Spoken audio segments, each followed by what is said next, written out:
A very good morning to all my dear children. How are you all? I hope all are safe and sound. Let me welcome you all for today's class in History and Civics, Chapter 9, the Mughal Empire. Children, can you identify this image? Yes?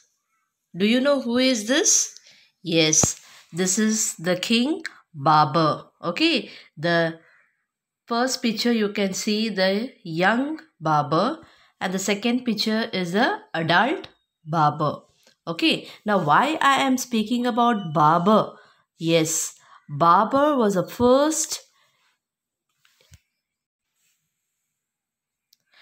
first ruler who defeated the Delhi Sultanate. Okay, children, in your previous class, we have learned about the Delhi Sultanate, the king, the ruler of the Delhi Sultan. Okay, so Babur was the one who defeated the last king, that is Ibrahim Lodi, and put an end for the Delhi Sultanate.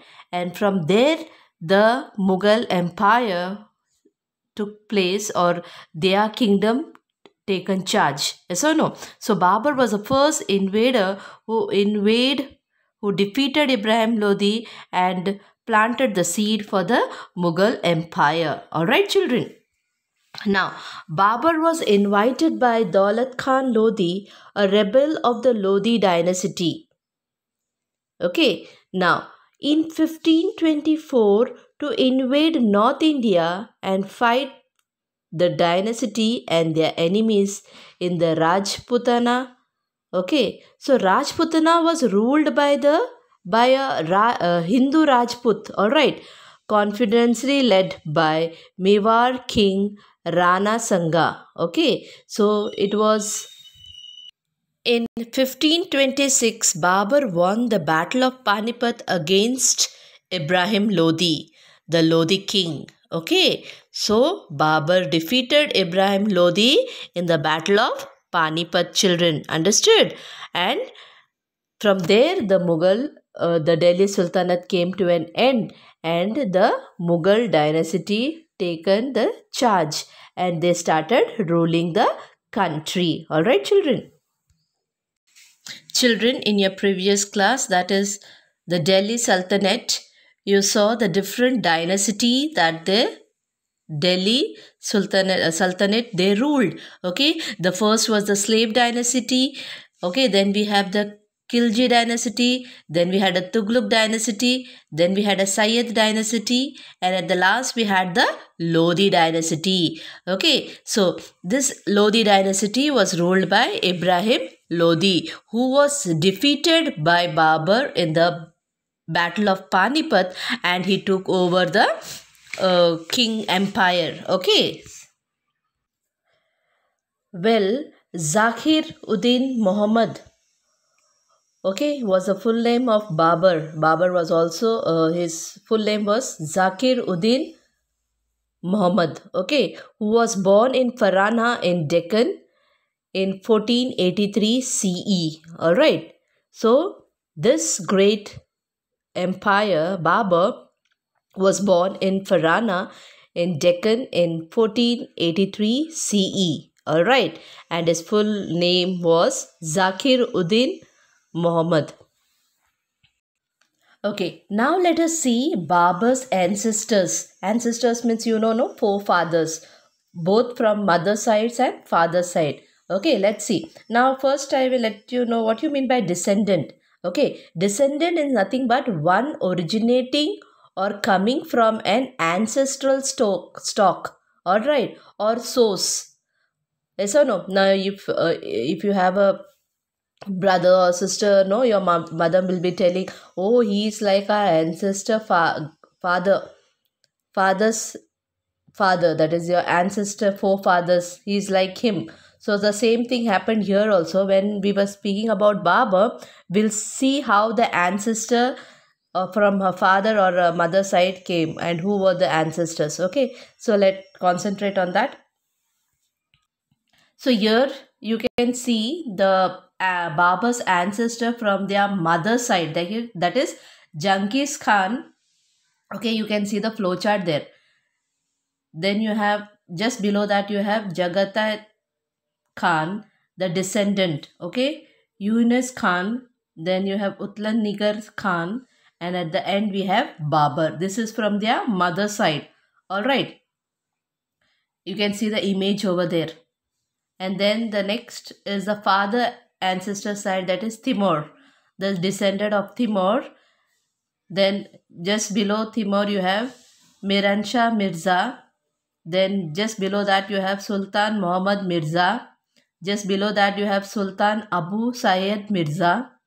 Then just below that you have Umar Sheikh Mirza, who is a descendant of Fatima Sultan Jahangir Mirza. So these are the ancestors of Babur. Alright. So now let us know about this ancestors. Okay. From his father's side, he was a descendant of Timur. Now this Timur was a Turkish Mughal empire. Okay, and from his mother's, and this Turkish Mughal empire, Timur, who was the powerful, vast ruler of Central Asia. Okay, so he was such a powerful ruler, and he ruled a vast area in the Central Asia. All right, children. And from his mother's side, that is Genghis Khan, he was a descendant of Genghis Khan, the great warrior and a nomadic conqueror. Nomadic means moving from one place to another in order to conquer, to capture. All right, conquer is nothing but to capture. Now these both rulers were the powerful ruler and at their ruling time. So even the father side Timur and the mother side Genghis Khan, these two rulers were very powerful and they were ruling the vast territories. All right, and in 1370 CE, Timur founded the Timurid Empire. If you remember, Timur defeated the Tughlaq dynasty and planted the seed for the Sayyid dynasty. That means this Timur, he founded the Timurid Empire. Okay, and this Timur has defeated the Tughlaq dynasty, the Delhi Sultanate, you know, no? Tughlaq dynasty, and planted the seed for the Sayyid, the next dynasty, that is Sayyid dynasty. Okay, so he was so powerful, children. And then and Genghis Khan, the Mughal empire at the peak of the power, that means he was very powerful, one of the greatest empire that history has ever seen.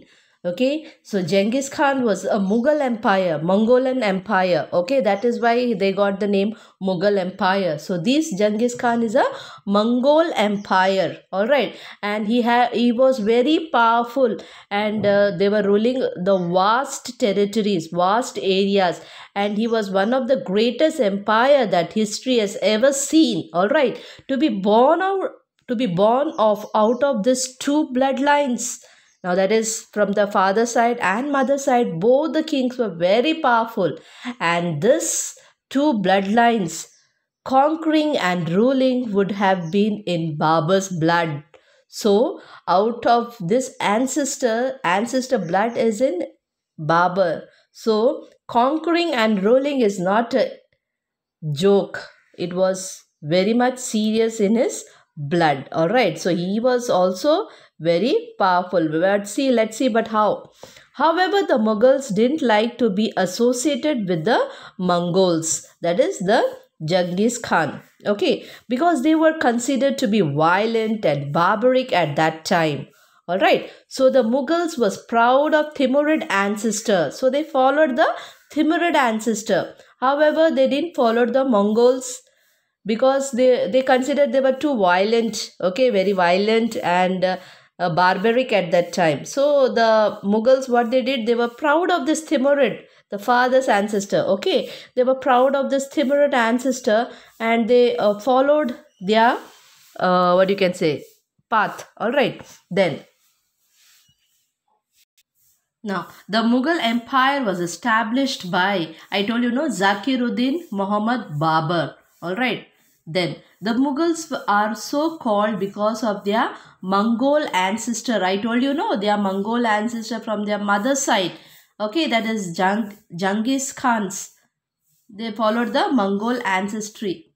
Then Babur was a descendant of the Mongol ruler Genghis Khan from his mother's side and a descendant of a Timur of his father's side. So I told you, from his father's side we have a Timur. The Mughal dynasty continued to rule for nearly 2.5 centuries. Can you imagine, children?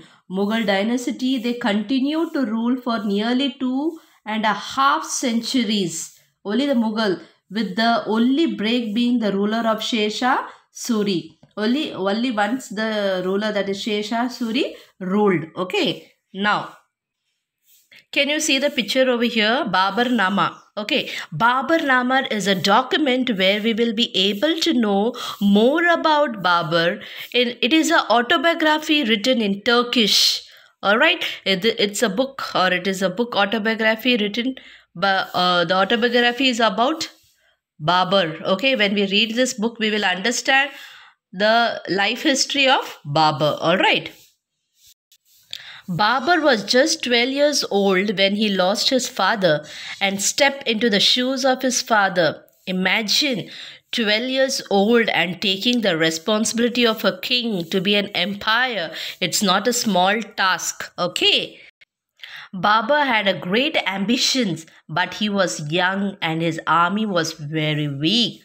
To make the thing worse, his relatives also not supported him much either. Alright. Babur inherited the small ancestor kingdom of Farhana in Central Asia after the death of his father in 1494. I told you, after the death of his father, Farhana, he was born in Farhana. So after the death of his father, the empire was taken care by Babur at the age of 12 years. It was his ambition to occupy Samarkand, the capital of Timur. So, Babur's ambition was to capture the capital of Timur, that is Samarkand, all right, which he seized twice but could not retain because of the hostility of the Uzbek tribes. Now, Babur had an ambition to capture this capital of Timur, which was Samarkand, but he invaded. For that reason, he invaded twice, but he was unsuccessful because of the Uzbek tribes. These tribes were very powerful. So, because of that, Babur was not able to be succeeded in his mission. Failing to regain his ancestral domain, Babur moved eastward and conquered Kabul in 1504. Thus, having established himself at Kabul, Babur turned his eyes towards it. Okay. Babur made many attempts to conquer the neighboring, but every time he was displaced by his enemies. Okay. Frustrated and out of desperation, he crossed the Hindu Kush mountain and captured Kabul. Here, without much interference from the enemies, he could capture and sustain in Kabul. Children, you can see the timeline just below. There is the first ruler, that is Mughal ruler, that is Babur. Alright. And then in the next class session, we will learn more about the different rulers who ruled in the Mughal. Different Mughal rulers who ruled. Alright. Children, with this I end our today's session. The remaining part of the lesson will be continued. Take care. Thank you. Bye-bye.